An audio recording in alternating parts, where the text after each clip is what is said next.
I know this is sudden, but can you stay at my place for a month, starting next month? This utterly unexpected request came from the newly transferred female chief, who had suddenly called me in. It was more than enough to throw me into a state of confusion. This utterly unexpected request came from the newly transferred female chief, who had suddenly called me in. We're not close enough for me to be living at her place.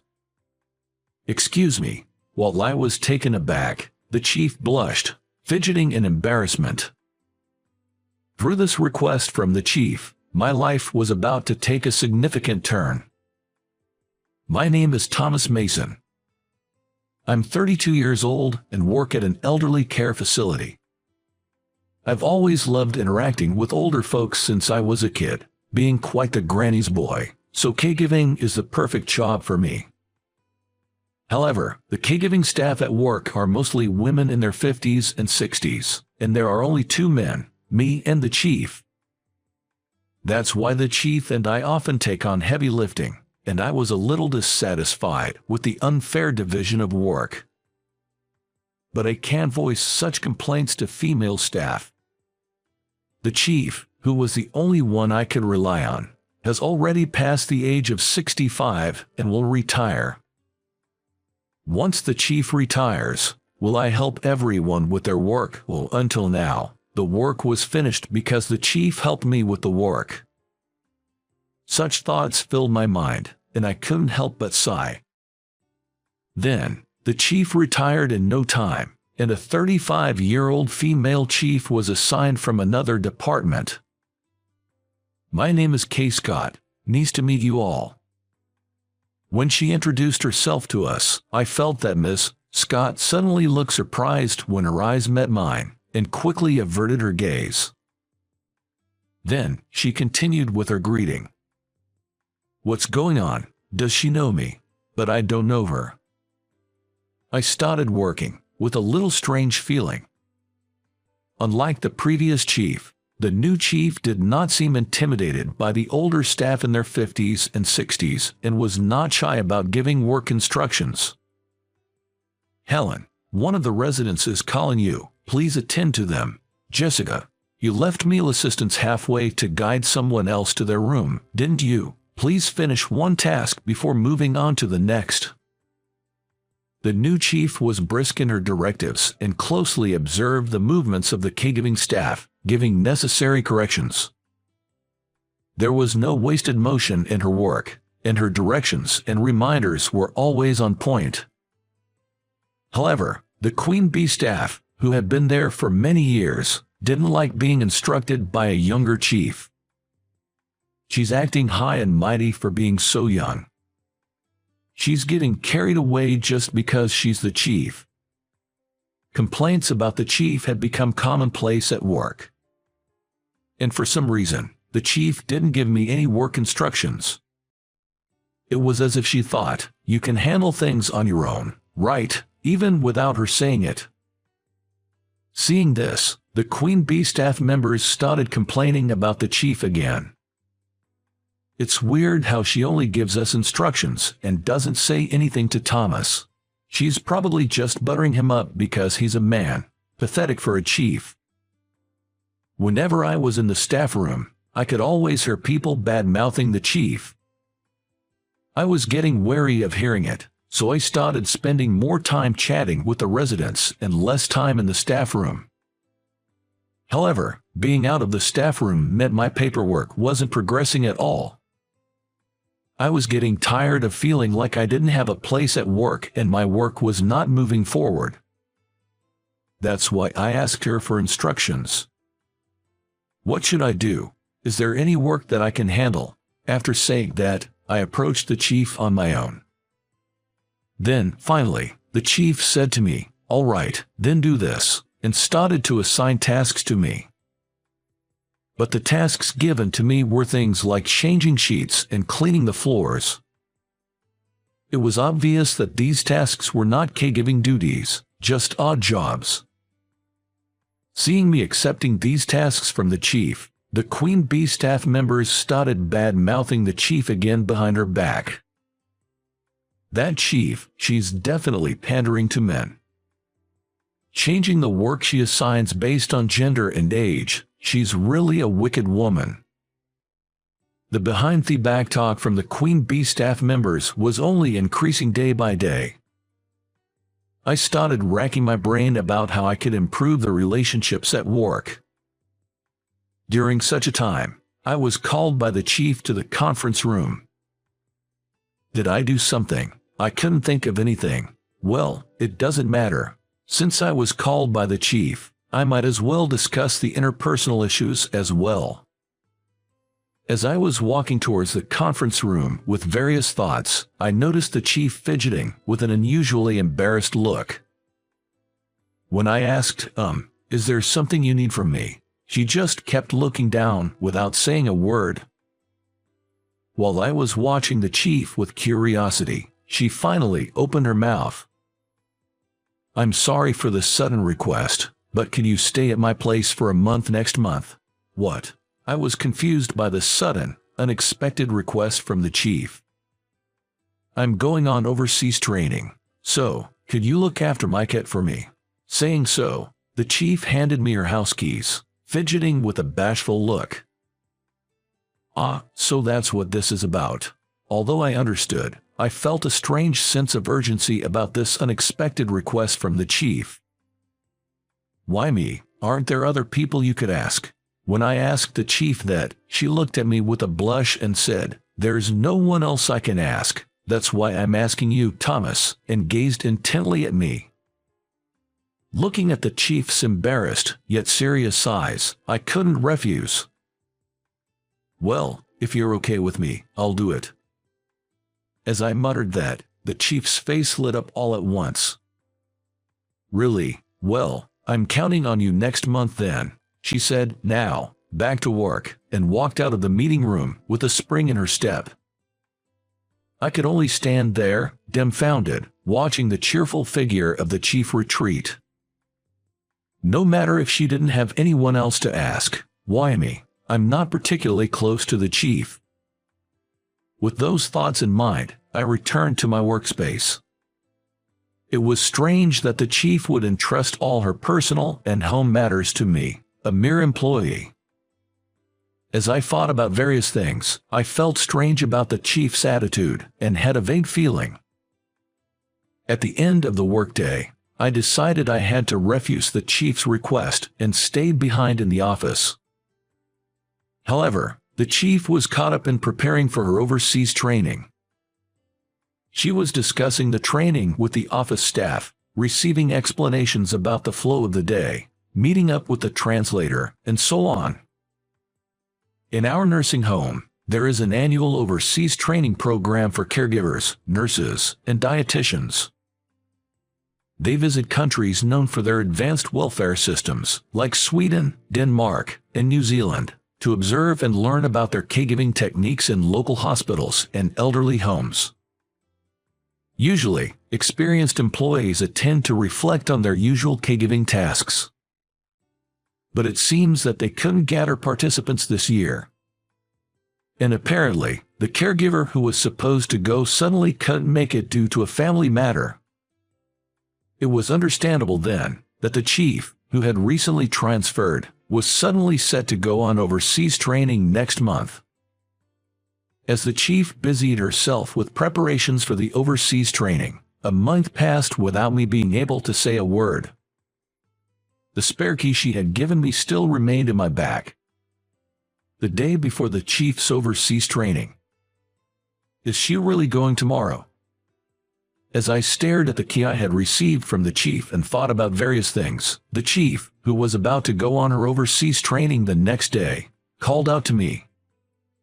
Could you drop by my place after work today? From tomorrow, I'll be relying on you to take care of my home daily. Upon hearing the chief's voice, I ended up having dinner at the chief's house after work that day. For some reason, although I should be visiting the chief's house for the first time, the apartment building seemed vaguely familiar. I thought about it for a while, but in the end, I couldn't remember anything, and with a feeling of unease, I entered the chief's home. As soon as I stepped into the chief's home, something black flew across in front of me. What? As I stood there in surprise, the cat, which had been on top of the cat tower until a moment ago, dashed into the depths of the room with great speed. She's incredibly shy around people. She's never let any visitors touch her. The chief explained this while putting down her bag, donning an apron, and starting to prepare dinner. Wait a minute, I've never owned a cat before. There's no way I can take care of one that's so timid. When I voiced my concerns, the chief waved me over to the kitchen and said, "Come over here." She then proceeded to teach me about the proportions and timing for preparing cat food and water. She even showed me how to clean the litter box. But even if I understand how to take care of her, I don't think I'll be able to bond with her. When I voiced this concern with a sigh, the chief responded, "You don't have to force yourself to get along with her. Just make sure you feed her and take care of the litter box. That's all you need to do." I was overwhelmed by the chief and reluctantly said, "I understand. I learned only the basics of cat care from her." Then, the chief hastily cooked dinner for me and left early the next morning for an overseas training program. The next day, I continued with my regular work as usual. Today, as well, I was busy with work, and before I knew it, it was past the regular time. "Oh, no, I have to take care of the cat," I exclaimed and quickly stood up, hastily clocked out, and headed towards Chief's house. When I arrived at the house, a swift black figure dashed past me. Looking up, I saw a cat tower next to the front door, and from it, the cat jumped down and fled into the room. Is it okay to jump down from such a high place? If this continues, she'll eventually get hurt. Saying so, I went into the room to replenish the cat's food and clean the litter box. As I did this, the cat was watching me intently through a gap in the sliding door of the bedroom. Come to think of it, I hadn't asked the chief for the cat's name. I took the liberty of naming her Fluffy and tried to beckon her over, but the cat hissed in intimidation. I worried that this situation might be causing the kitty some stress. I said to her, "I'm going home now. Make sure you eat your food," and left Chief's house. For about a week, I went over to Chief's place daily. The cat seemed to find it strange that I, a stranger, not its owner, was visiting the house every day to feed it and clean its litter box. Slowly, she started venturing out from behind the sliding door of the bedroom, tentatively sniffing my back. However, she would jolt and retreat back to the bedroom whenever I moved. Despite this, I felt like I was gradually closing the distance with the cat. In order not to startle her, I'd carefully place a treat in front of her, keeping my movements to a minimum. Then, even though she'd contemplate returning to the bedroom for a moment, she'd sniff at the treat and take a bite. With such persistent efforts, the cat started to come near me. She would sniff the hem of my clothes, back hunched in caution. She would surely bolt at an incredible speed if I made any sudden move. I was unable to move, frozen in place for several minutes. But today, I started work early at 7 a.m. and worked overtime. I ended up missing my lunch break and was famished. I desperately wanted to eat something, but I couldn't move. My hunger eventually won over, and I decided to move slowly. The chief had previously told me, "You can eat anything you find in the house." I got up as if in slow motion and went to the kitchen. Then, I opened the refrigerator and scanned its contents just with my eyes. For some reason, the cat did not run away, but slowly followed me, then just sat there watching me. I couldn't figure out what to eat, so I pulled out a fruit jelly that the chief had bought and placed it on the table. The cat, from under the table, looked up at me curiously as I sat there eating the fruit jelly for dinner. With all of this going on, I naturally became closer to the cat, and before I knew it, she didn't run away even when I touched her. In fact, she began to rub against me and purr. I had no idea why I was so favored, and of course, I couldn't ask the cat. I was filled with a sense of wonder, as I'd never touched a cat before. I was fascinated by how soft and comforting the cat was. Without realizing it, playing with Chief's cat had become my only source of comfort after a hard day's work. Today marks the final day of the Chief's overseas business trip.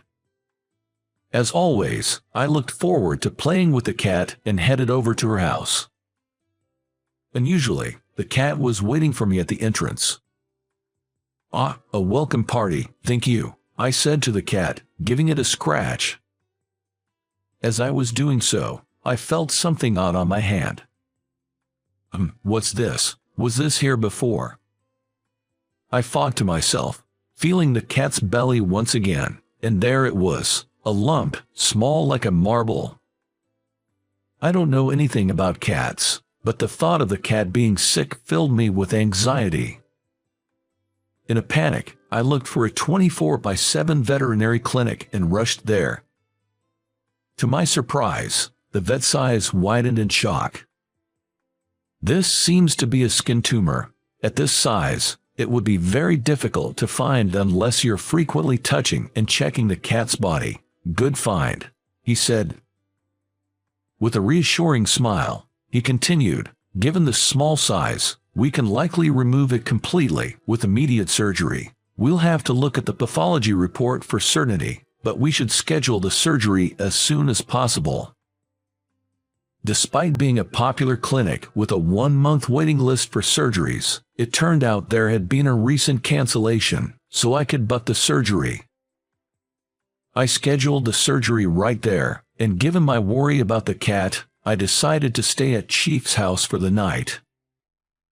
This house, it felt familiar somehow, but it wasn't a place I knew. With that thought nagging at me, I laid down on the living room couch, petting the cat until, before I knew it, I fell asleep. The following day, the chief returned from her overseas training. "Was everything okay? Did anything happen?" The chief rushed over to me with a worried look. "I'm fine, but..." I stammered, then told her about the cat's illness. "What, you noticed that?" The chief was surprised that the cat, who usually didn't let anyone else touch it, allowed me to pet it daily. After her overseas training, she returned to a whirlwind of preparing for a presentation at a meeting and arranging for the cat's surgery. The cat's surgery, which I was worried about, was a success. The results of the pathological examination revealed that it was a malignant tumor. However, because it was discovered early, the cancer was completely removed, and the possibility of metastasis was considered very low. When she finally had a moment of calm, she wanted to thank me again, and I was invited to her house. As soon as I arrived at her house, the cat, with its eyes shining, approached me with its tail up. Watching me and the cat, who kept rubbing up against me fervently, the chief started to speak. "You've always been such a perfect gentleman, even back then. I can see why my sister and the cat chose you."